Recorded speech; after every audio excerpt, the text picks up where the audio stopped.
하나님이 가라사대 우리의 형상을 따라 우리의 모형대로 우리가 사람을 만들고 그로 바다의 길과 공중의 새와 육축과 땅과 땅에 기는 모든 것을 다스리게 하자 하시고 하나님이 자기 형상으로 하나님의 형상대로 사람을 창조하시되 남자와 여자를 창조하시고 하나님이 그들에게 복을 주시며 그들에게 이르시되 생육하고 번성하여 땅을 충만하라 땅을 정복하라 바다의 고기와 공중의 새와 땅에 움직이는 모든 생물을 다스리게 하십니다.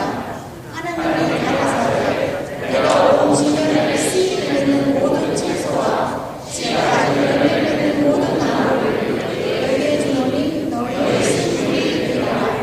또 땅에 맺는 짐승과 공중의 모든 새와 생명에 있어 땅에 기는 모든 것에는 내가 모든 푸른 물을 증거로 주노라 하시니 그대로 되리라.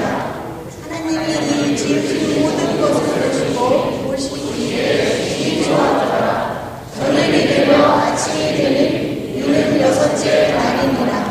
이것은 하나님의 말씀입니다.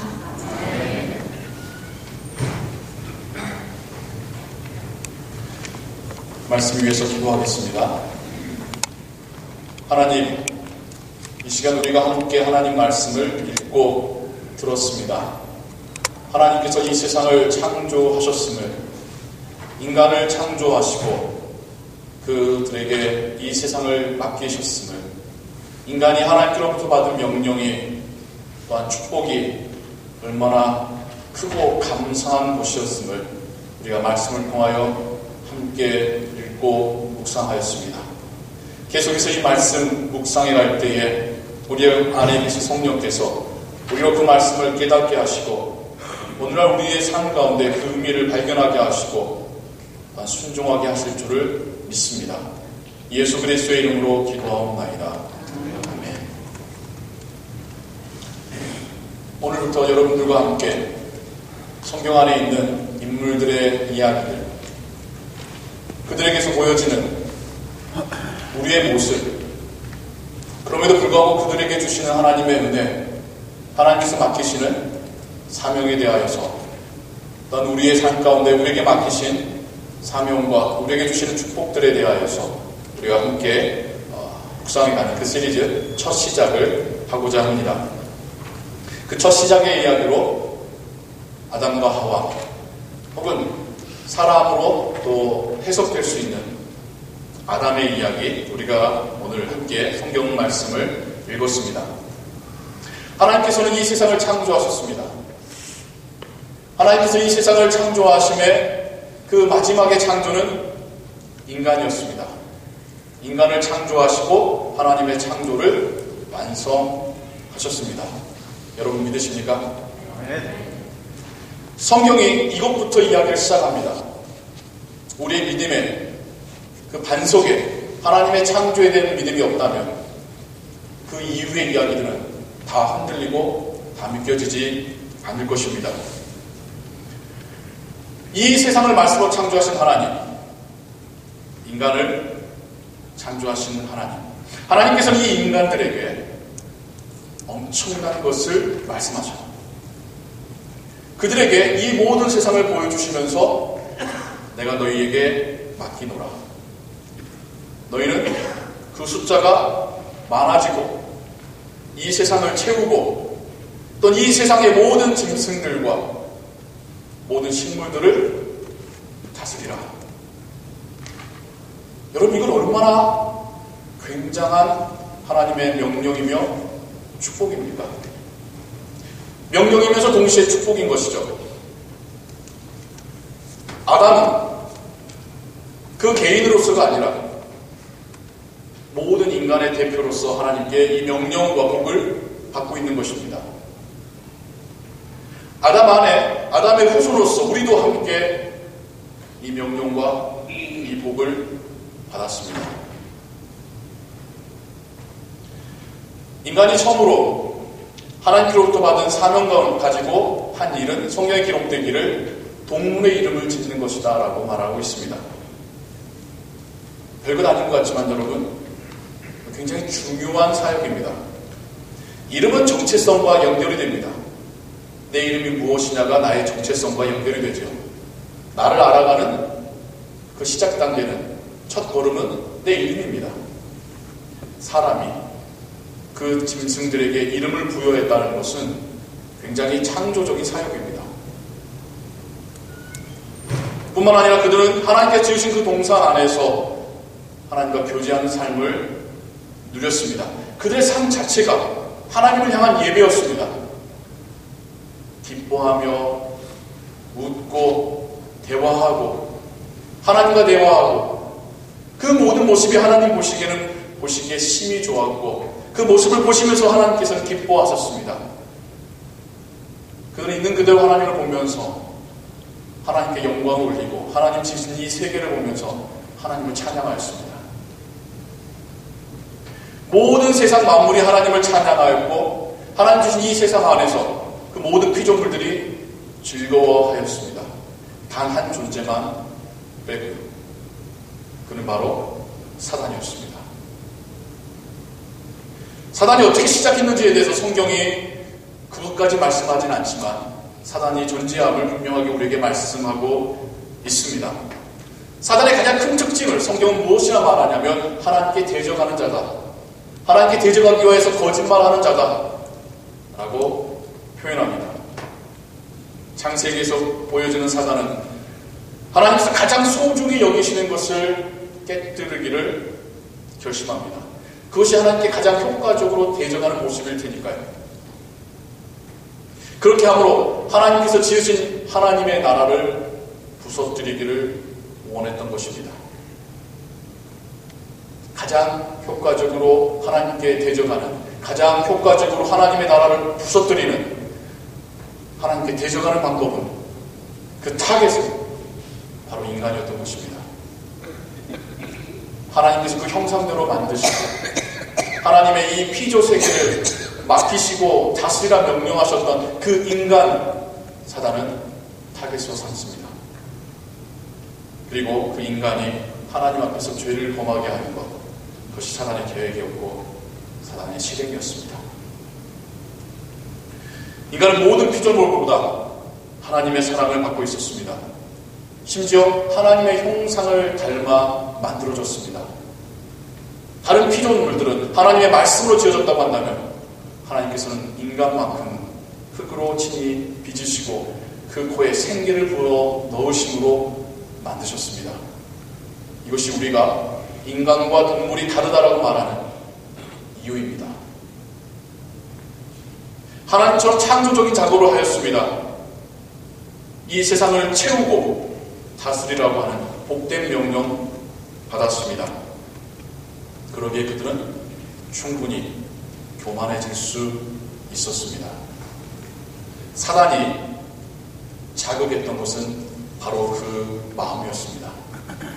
사단이 인간들을 어떻게 유혹했냐면 하나님처럼 높아지고 하나님처럼 지혜로워질 수 있다라고 유혹했습니다. 지금 인간의 마음을 흔들 수 있는 것은 그 무엇도 아닌 하나님처럼 높아지고자 했었던 교만이었던 것이죠.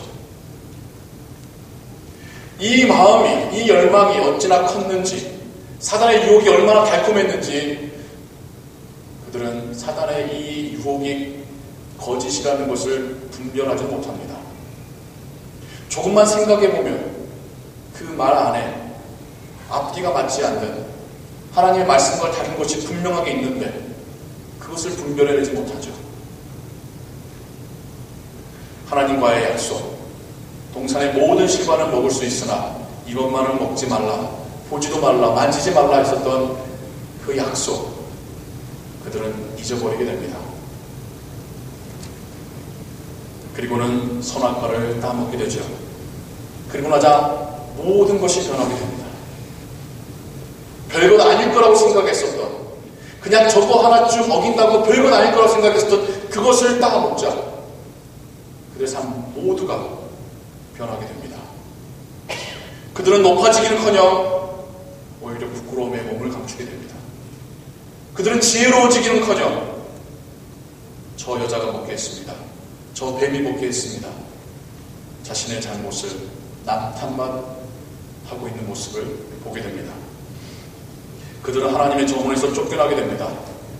수고하며 땀을 흘려야지만 먹고 살 수 있게 됩니다. 노동하는 것은 원래 인간에게 부여된 명령이지만 이제는 땅은 인간에게 쉽사리 결실을 내놓지 않게 된 것입니다. 생명이 탄생되는 그 위대한 순간에 고통에 찬 비명을 질러야 했습니다. 인간이 생명을 잉태하는 것은 본래 하나님께서 계획하셨던 바이고 인간에게 주신 고귀하고 경이로운 그런 생명 창조의 역할이지만 이 순간에 비명에 찬, 고통에 찬 비명을 질러야만 하는 그런 변화가 인간에게 생겨나게 됩니다. 선악과를 따먹은 사건은 아담과 하와라는 한 남편과 한 아내의 잘못이 범죄가 아니라 그들이 대표하고 있는 모든 인간의 범죄입니다. 우리가 그 안에서 후손으로서 그와 함께 하나님 주시는 명령과 복을 받았다고 한다면 동시에 그가 범죄할 때에 우리도 그의 후손으로 그의 안에서 함께 범죄에 가담하였습니다. 그들의 죄는 절도죄가 아니라 하나님과의 약속의 파괴입니다. 약속을 깨뜨린 것이지 그들의 죄의 본질입니다. 그리고 이런 범죄를 조장했던 것은 사단만이 아닙니다. 사단에게 모든 책임을 돌릴 문제가 아닙니다. 인간 마음 안에 있었던 교만과 욕심이 함께 작동했었던 것입니다. 그런 인간들에게 여전히 하나님께서 은혜를 베푸십니다. 물론 그들의 죄에 대하여서 하나님께서 분명하게 선포하시고 그들이 받을 징벌에 대하여서 하나님 말씀하시죠. 그리고 나서 곧바로 그 죄의 원인, 죄의 사슬을 하나님은 끊으시겠다라고 선포하십니다. 창세기 3장 15절에 여자의 후손은 내 머리를 상하게 할 것이요. 하나님께서 훗날 여자의 후손으로 보내실 그리스도로 인하여서 메시아로 인하여서 사단의 머리를 상하게 하시고 이 죄의 문제를 깨뜨리실 거라는 그 명령, 그 약속을 또한 창세기 3장 15절에서 함께 주고 계십니다. 하나님의 은혜가 여기서 멈추는 것이 아니죠. 하나님께서는 동물을 죽여서 그 가죽옷을 만들어서 아담과 하와를 입히십니다. 그러기 전까지는 그들은 무화과 나무로 자기의 부끄러운 부위만 가리고 있었다고 말하고 있습니다. 그 조그만 입, 곧 말라버릴 입으로 인간은 자기의 그 부끄러운 모습을, 그 죄를 다 가리지 못하고 있었던 그 상황 속에서 하나님께서 그 죄를, 그 부끄러움을 가려주시기 위하여서 한 동물을 죽이시고 그 가죽으로 옷을 만들어 주십니다. 거기서 그 옷을 의미하는 원어는 튜닉이라고 하는 어깨에서부터 무릎까지 가리는 긴 롱슬립의 옷입니다. 하나님이 가려주신 그 옷은 인간의 부끄러움을 온전히 가릴 수 있는 옷이죠. 하나님은 범죄한 인간의 부끄러움을 가려주신 그 은혜를 보여주고 계십니다. 한번 이걸 좀 더 생각해 보기 원합니다. 아담과 하와는 아마도 처음으로 동물이 죽임당하고 피가 흘려지는 것을 이때 보게 되었을 것입니다. 에덴 동산에서는 살생할 이유가 없었습니다. 하나님은 아담과 하와에게 식물에서 나는 열매를 먹을 것으로 주셨지요. 육식을 그때까지 하지 않았습니다. 육식이 허락된 것은 노아 시대 때부터입니다. 아담과 하와는 처음으로 자신의 죄 때문에 죄 없는 짐승이 또 다른 생명체가 죽임당하는 피를 흘리는 것을 보게 됩니다. 하나님께서는 인간들에게 죄의 문제를 해결하기 위하여 피가 흘려져야 함을 보여주신 것입니다. 그렇기 때문에 구약에서의 제사에서는 속죄를 위해서는 피가 흘려져야 했던 것입니다. 다음 주에 연결돼서 이어질 가인과 아벨에서의 왜 한 사람의 제사를 받으시고 또 다른 사람의 제사를 받지 않으시는 이유가 피 흘림에 있는지 여기에서부터 그 이유가 시작되고 있는 것입니다. 인간을 위해 죽임당한 또 다른 생명체의 모습, 또 다른 동물의 모습에서 우리는 예수 그리스도의 모습을 발견하게 됩니다. 그렇습니다. 이렇게 아담의 스토리와 메시아로서의 예수님의 이야기는 연결이 되고 있는 것입니다. 하나님께서는 예수 그리스도를 우리를 위하여 대신 죽으실 하나님의 어린 양으로서 성경에 말씀하고 있습니다. 그리고 그 이야기 시작은 이미 아담에서부터 시작되었던 것입니다.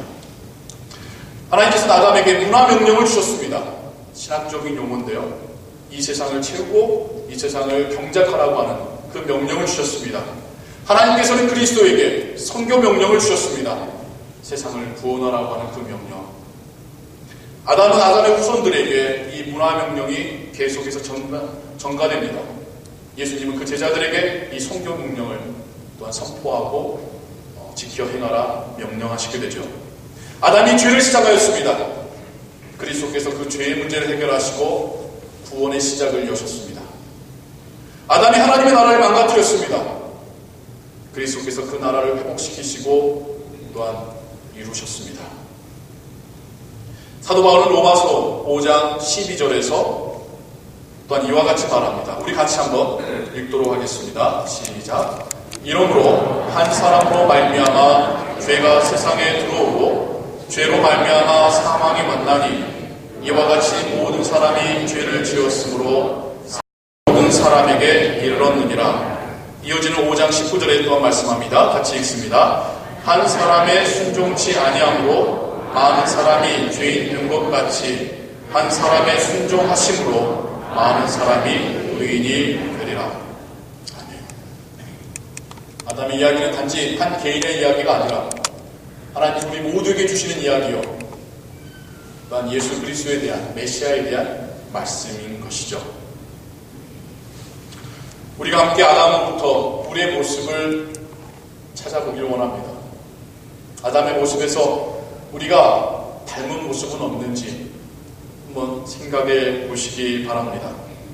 아담이 언제 죄의 유혹에 노출이 되었습니까? 풍족할 때에, 먹을 것이 풍족할 때에 그는 더 욕심이 났습니다. 하나님께서 주신 그 명령 잘 감당하고 인정받았을 때에 그는 더 높아지고 싶었습니다. 사명 잘 감당하고 나자 오히려 교만해졌습니다. 어려움 가운데 있는 신자들보다 평안과 풍족함에 있는 신자가 더 위험합니다. 죄의 유혹에 더 쉽게 노출되고 더 쉽게 넘어질 수 있습니다. 나는 할 수 없어, 난 도움이 필요해 라고 말하는 신자보다 내가 할 수 있어, 내가 할 거야 라고 말하는 신자가 더 위험합니다. 사단의 유혹에 쉽게 넘어가니까요. 아직 내가 가야 할 길이 멀었어 라고 생각하는 신자보다 이 정도면 됐지, 이 정도면 내 삶 다 이루었지 라고 생각하는 신자가 더 위험합니다. 하나님 앞에서 깨어있는 신앙이 아니라 어느 순간 잠든 신앙이 되기 쉽기 때문입니다. 우리가 얼마나 연약합니까? 우리 스스로를 돌아볼 때 우리가 얼마나 연약합니까? 조금만 유혹에도 쉽게 신앙을 저버리고, 조금만 자극받아도 쉽게 성을 내고, 조금만 잘못된 이야기를 들어도 그것을 분별하기보다는 쉽게 그 소리에 현혹이 되어서 올바르지 못한 판단 내리는 것, 우리의 모습이지 않습니까? 더불어서 우리는 얼마나 자주 하나님과의 약속을 깨뜨리고 있습니까? 그럼에도 불구하고 우리를 향하신 하나님의 은혜가 크십니다. 우리의 모습만 가지고는 하나님 앞에 설 수 있는 자가 아무도 없습니다. 그러나 우리를 향하신 하나님의 은혜가 크시기에, 하나님께서 우리를 버리지 아니하시고 붙들고 계시기에 우리는 지금도 하나님을 예배하며 하나님 앞에 설 수 있는 것입니다. 하나님을 아버지라 부르며 기도하고 찬양할 수 있는 것입니다. 하나님의 은혜 없이 한 사람도, 단 하루도, 단 한순간도 살 수 없음을, 그것이 우리의 고백이고 그것이 우리를 향하신 하나님의 은혜인 것입니다. 우리를 위하여 그리스도가 죽임 당하셨습니다. 내 눈으로 보지 못했다고 못 믿는 것이 아니라 우리의 믿음으로 고백하는 것입니다. 우리 안에 계신 성령께서 나로 하여금 깨닫게 하시고 믿게 하시고 고백하게 하시는 것입니다. 우리를 위하여 그리스도가 죽으셨습니다.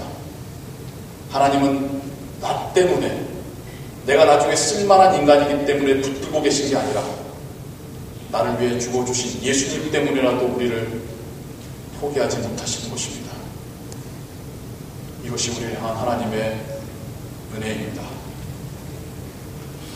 우리가 아담의 모습에서 우리의 연약함을 발견하려고 하면, 그럼에도 불구하고 아담에게 베푸신 하나님의 그 은혜 속에서 오늘날 나에게 향하시는 하나님의 은혜를 발견하시는 주의 성도들 되시기를 예수 그리스도의 이름으로 축원합니다. 기도하겠습니다. 하나님, 우리가 얼마나 연약한 존재인지요. 조금만 풍족해지면 나태해집니다. 조금만 사명 감당하고 나면 쉽게 교만해집니다. 작은 속삭임에도 흔들립니다. 분별하지 못하고 루머의 거짓에 쉽게 속아 넘어가곤 합니다. 부끄러운 우리의 모습 볼 때에 그 어디에도 하나님께서 구원하실 만한, 하나님 자녀 삼으실 만한 이유가 없음을 인정합니다. 하지만 그러한 우리의 죄의 문제를 깨뜨리시고자, 우리의 부끄러움을 가리우시고자 우리를 대신하여 죽임당하신 예수님을 또한 믿고 바라봅니다. 그분 때문이라도 우리를 버리시지 않으시는 하나님의 그 은혜가 너무나도 큽니다. 그 예수님으로 인하여서 우리가 하나님의 아들로, 자녀로 부름받았고 하나님의 나라로 인도되어지고 있다는 이 놀라운 사실에 감사드립니다. 하나님, 우리의 삶을 바라보는 우리의 눈이 바뀌게 하여 주옵소서. 여전히 우리에게 유효한 문화 명령과 성교 명령을 지키게 하여 주옵소서. 우리의 가정과 우리의 일터에서 그곳을 하나님의 나라로 채우는 우리가 되게 하여 주옵소서. 그곳에서 한 영혼이라도 하나님께로 인도하는 성교의 명령이 우리를 통하여 이루어지게 하여 주옵소서. 모든 것 주께 의지하며 감사드리오며 예수 그리스도의 이름으로 기도하옵나이다.